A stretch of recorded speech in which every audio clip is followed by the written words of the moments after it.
जानकारी लेकर आए हैं जो आपके पूजा घर, मंदिर और खास अवसरों पर जैसे कि दीपावली व्रत और अन्य धार्मिक अनुष्ठानों में दीपक जलाने से जुड़ी है। क्या आपने कभी सोचा होगा या देखा होगा कि जब आप दीपक जलाते हैं तो वह आपके जीवन में कौन से संकेत दे रहा है?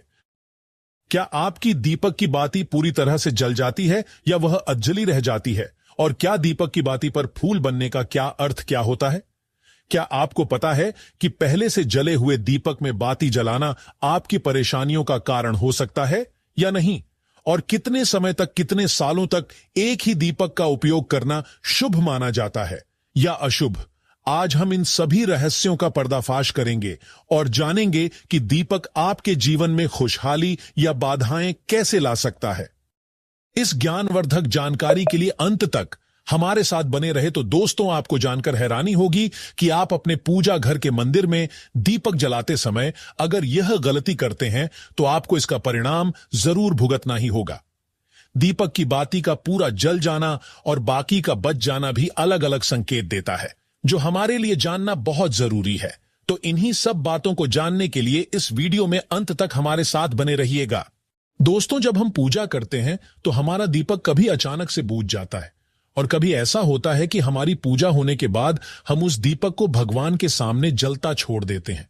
लेकिन कुछ समय के बाद में दीपक खुद बुझ जाता है और उसमें अधजली बाती और घी बचा रह जाता है। और कभी तो हमारे दीपक की बाती पूरी जल जाती है और उसमें फूल भी बन जाता है। तो इनके अलग नकारात्मक और सकारात्मक परिणाम होते हैं।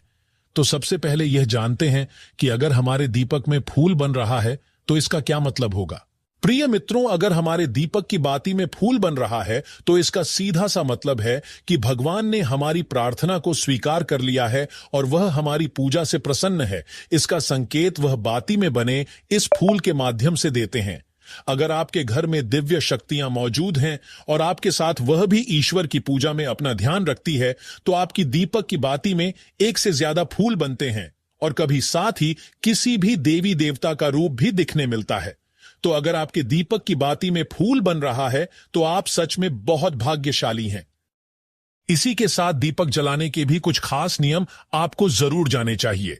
दोस्तों, अगर आप पहले से जले हुए दीपक में अपनी बाती रखकर जलाते हैं तो ऐसा करने से दुर्भाग्य आपका पीछा कभी नहीं छोड़ता है। अगर दीपक में पहले से जली हुई बाती की राख या फिर रुई और कालिक है और आपने अपनी बाती इसमें रखकर जला दी तो ऐसा करने से भगवान आपसे प्रसन्न होने की बजाय नाराज हो जाते हैं और आपको इसके बहुत ही भयानक परिणाम देखने को मिलते हैं। आपके बनते हुए काम बिगड़ने लगते हैं, आपकी तिजोरी का धन खर्च होने लगता है और आपके धन आने के सारे रास्ते भी बंद हो जाते हैं। तो हमेशा यह ध्यान रखें कि जब भी आप दीपक जलाएं, आप हमेशा साफ सुथरे दीपक का ही इस्तेमाल करें। दोस्तों, इसी के साथ कुछ लोगों की आदत होती है कि वह हर थोड़े दिन बाद अपने दीपक को बदल देते हैं। इस पर गुरुजी का कहना है कि आप जिस दीपक से पूजा करते हैं उसे कभी मत बदलिए, आप उस दीपक को सिद्ध हो जाने दीजिए। जब कोई दीपक रोजाना भगवान के सामने जलता है तो वह दीपक समय के साथ सिद्ध हो जाता है। भगवान की सकारात्मक ऊर्जा उस दीपक में आ जाती है और जब भी आप वह दीपक जलाते हैं तो आपका तन और मन दोनों पवित्र हो जाते हैं। तो आप हर रोज उस दीपक को साफ कीजिए, फिर उसमें बाती रखकर जलाएं। आप जितनी बार भी दीपक जलाए उतनी बार उस दीपक को साफ करके बार बार उसी दीपक में बाती जलाए। लेकिन अगर आप गलती से भी उस दीपक को बदलते हैं तो आपकी तरक्की में रुकावट आ सकती है। इसलिए आप अपने दीपक को कभी भी मत बदलना। 10 साल 20 साल तक आप उसी दीपक में लगातार बाती जलाए। इससे आपका दीपक सिद्ध हो जाएगा और आप इसका चमत्कार अपने घर में भी देख सकते हैं। अगर आपके घर में कोई भी रोगी हो, बीमार हो या किसी का बुखार नहीं जा रहा हो तो आप इस दीपक को थोड़ी देर के लिए किसी बर्तन में डालिए और अब उस रोगी को यह पानी पिला दीजिए। 10-15 मिनट के भीतर उसका बुखार उतर जाएगा। वहीं अगर आपके घर में किसी को नजर लगी हो या फिर आपके व्यापार में किसी की नजर लगी हो, आपका धंधा अच्छे से नहीं चल रहा हो, तो भी आप इस दीपक को तांबे के बर्तन में पानी भरकर उसमें डाल दीजिए और रात भर के लिए छोड़ दीजिए। अगले दिन सुबह पानी का छिड़काव अपने घर में और अपनी दुकान पर करिए। ऐसा करने से आपको साफ परिणाम दिखाई देंगे, क्योंकि जब हम लगातार एक ही वस्तु का प्रयोग अपनी पूजा में करते हैं तो वह वस्तु शुद्ध हो जाती है। भगवान की जो ऊर्जा होती है वह उस वस्तु में समा जाती है। तो कभी भी अपने मंदिर के दीपक को बदलने की गलती न करें। दोस्तों, अगर आपके मंदिर का दीपक टूट जाता है या फिर खराब हो जाता है या खंडित हो जाता है, तभी आप उस दीपक को बदल सकते हैं। लेकिन फिर भी आप उस दीपक को ना फेंकें, बल्कि इसे अपने घर में संभाल कर रखें, क्योंकि यह भगवान की सकारात्मक ऊर्जा का भंडार होता है। वहीं अब आपको यह भी बता देते हैं कि अगर आपके दीपक की बाती पूरी नहीं जलती है और आपके दीपक में घी बच जाता है, तो इसका क्या परिणाम होता है। सबसे पहले यह देखिए कि अगर आप किसी भी पेड़ पौधे की पूजा कर रहे हैं और पूजा में जलाया हुआ दीपक पूरा नहीं जलता या फिर उसमें घी बच जाता है, तो इससे आपके घर में बीमारियां घर बना लेती हैं और यह बीमारी कभी भी आपका पीछा नहीं छोड़ेगी। तो जब भी आप किसी भी पेड़ पौधे या मंदिर के बाहर किसी भी स्थान पर पूजा करें, तो यह ध्यान रखें कि उसकी बाती पूरी जले और उसमें घी बचा हुआ न हो, क्योंकि यह आपकी अच्छी सेहत के लिए बहुत ही अच्छा प्रभाव देगा। वहीं अगर आपके घर के मंदिर में दीपक की बाती पूरी नहीं जलती और पूजा करते समय दीपक बार बार बुझ जाता है, तो जरूर आपके घर में नकारात्मक ऊर्जा का वास है और यह आपकी पूजा में विघ्न डालने का काम करती है। दोस्तों, हमारे घर में अगर कोई बुरी शक्ति होती है या फिर कोई ऐसी ऊर्जा होती है जो यह नहीं चाहती कि आपके घर में भगवान की कृपा हो और सकारात्मक ऊर्जा हो, तो यह आपकी पूजा सफल नहीं होने देती। क्योंकि दोस्तों, एक वातावरण में एक ही तरह की ऊर्जा रह सकती है, या तो सकारात्मक या नकारात्मक। जो बुरी शक्तियां होती हैं, वह यह कभी भी नहीं चाहती कि आपके घर में देवी देवताओं की कृपा हो। अगर आपके घर में भगवान ने अपनी कृपा की, तो उन बुरी शक्तियां और ऊर्जा का प्रभाव खत्म हो जाएगा। इसलिए यह शक्तियां चाहती हैं कि आपकी पूजा में रुकावटें आए। इन्हीं के प्रभाव से हमारा दीपक बार बार बुझ जाता है या फिर दीपक की बाती पूरी नहीं जलती। इस सब से बचने के लिए आपको सच्चे मन से भगवान का स्मरण करना चाहिए।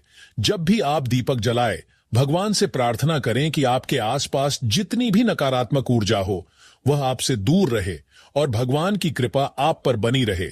ऐसी शक्तियां से बचने के लिए जब भी आप दीपक जलाएं, गंगा जल से एक गोल घेरा बना लें और उस घेरे में दीपक को रखें। क्योंकि दोस्तों, गंगा जल को बहुत ही पवित्र माना गया है और महादेव का वरदान भी गंगा जल को प्राप्त है। गंगा जल में सबसे पहले तो कोई भी बुरी शक्ति प्रवेश नहीं कर सकती, इसलिए गंगा जल कभी खराब नहीं होता और हर तरह की ऊर्जा को सकारात्मक ऊर्जा में बदल देता है। अगर आप गंगा जल से बने गोल घेरे में दीपक को रखेंगे, तो यह आपकी पूजा में किसी भी शक्ति को बाधा नहीं बनने देगा और कोई भी नकारात्मक शक्ति आपके दीपक को बुझा नहीं पाएगी। आप निर्विघ्न अपनी पूजा संपन्न कर पाएंगे और देवी शक्तियां भी आपके जीवन में अपनी कृपा और आशीर्वाद बनाए रखेंगी। तो दोस्तों, आशा है कि आपको आज की कन्या पूजन 30 सितंबर और नवमी तिथि की कन्या पूजन 1 अक्टूबर को किया जाएगा। ऐसे में आप इन दोनों में से किसी भी दिन कन्या पूजन कर सकते हैं। देखिए भक्तों, आप में से अधिकतर जो लोग हैं नवरात्रि में बहुत सारी गलती कर बैठती हैं। 9 दिन तक आप माता रानी की खूब पूजा करते हैं और भक्तों, माता रानी की पूजा करने के बाद जो चावल होते हैं, जो श्रृंगार का सामान होता है, अगरबत्तियों की जो कही जाए जली हुई भस्म होती है, जो श्रृंगार का सामान होता है, जो देवी सिक्का होता है, यह सब नदी में जाकर के विसर्जित कर देते हैं। भक्तों, यही सबसे बड़ी मूर्खता है। सारी जानकारी इस वीडियो में मैं आप लोगों को विस्तार से बताऊंगा। इस चैनल के माध्यम से आपको आज इसके बारे में विस्तार पूर्वक और सटीकता से यह जानकारी उपलब्ध कराऊंगा। हमारे चैनल का उद्देश्य है कि जन कल्याण करना, क्योंकि भक्तों, अधिकतर लोगों को शारदीय नवरात्रि में 9 दिनों तक खूब पूजा करते हैं। पूजा करने के बाद भी उन्हें फल नहीं मिलता। क्यों फल नहीं मिलता? यही सबसे बड़ी गलती करते हैं। माता रानी स्वयं उन्हें प्रसाद देकर के जाती है, उनको फल प्रदान करके जाती है, लेकिन व्यक्ति उस फल का सदुपयोग नहीं कर पाते। देखिए भक्तों, अगर कुआं आपके पास में है और अगर आप कुएं में से पानी नहीं निकलोगे, तो आपकी प्यास कैसे बुझेगी? ठीक उसी प्रकार आपको जानकारी नहीं है, तो प्रसाद तो आपके पास में है, लेकिन उसका प्रयोग करना नहीं कर रहे हैं। भक्तों, कहने का मतलब है, मैं जो तरीका बताऊंगा, इस तरीके से आपके जीवन में चल रही परेशानी, गरीबी, रोग, दोष, तकलीफ, हर प्रकार की मनोकामना की पूर्ति होगी। वीडियो को ध्यान से देखना। आज मुझे अपने गुरुओं के द्वारा प्रेरणा मिली है, माता आदि शक्ति के द्वारा प्रेरणा मिली है, इसलिए यह जानकारी बता रहा हूं। अगर भक्तों, हमारी वीडियो में बताए गए उपाय से किसी एक भी व्यक्ति का भला होता है, तो हमें भी पुण्य की प्राप्ति होती है, हमें भी अच्छा लगता है और हमें भी काफी आशीर्वाद आप सभी दर्शकों का प्राप्त होता है और माता रानी की कृपा प्राप्त होती है। तो चलिए, मैं समय ना लेते हुए आज की जो वीडियो है उसे शुरू करते हैं। ध्यान से देखना, नवरात्रि के समय में आप कौन सी गलती करते हैं जिससे आप निर्धन रह जाते हैं। तो देखिए, ऐसा कहा गया है कि अधिकतर लोग जो चावल होते हैं दोस्तों, वीडियो में आगे बढ़ने से पहले आपसे हम निवेदन करते हैं कि वीडियो को ध्यान से सुनिएगा और ध्यान से देखिएगा ताकि आप नवरात्रि का पूरा लाभ उठा सके और यह जानकारी आगे जाकर आपको और भी उपयोगी हो सके। भक्तों, पूजा पाठ करने के बाद जो बचे हुए चावल होते हैं, माता रानी को जो हम चढ़ाते हैं, वही चावल की मैं बात कर रहा हूं, न कि ढेर सारे चावल रहते हैं। उनकी जो माता रानी को हम क्षमा याचना करने के दौरान जो चावल चढ़ाते हैं, पुष्प चढ़ाते हैं, सिक्के चढ़ाते हैं, वह सब नदी में बहा देते हैं। वहां आपने 9 दिनों तक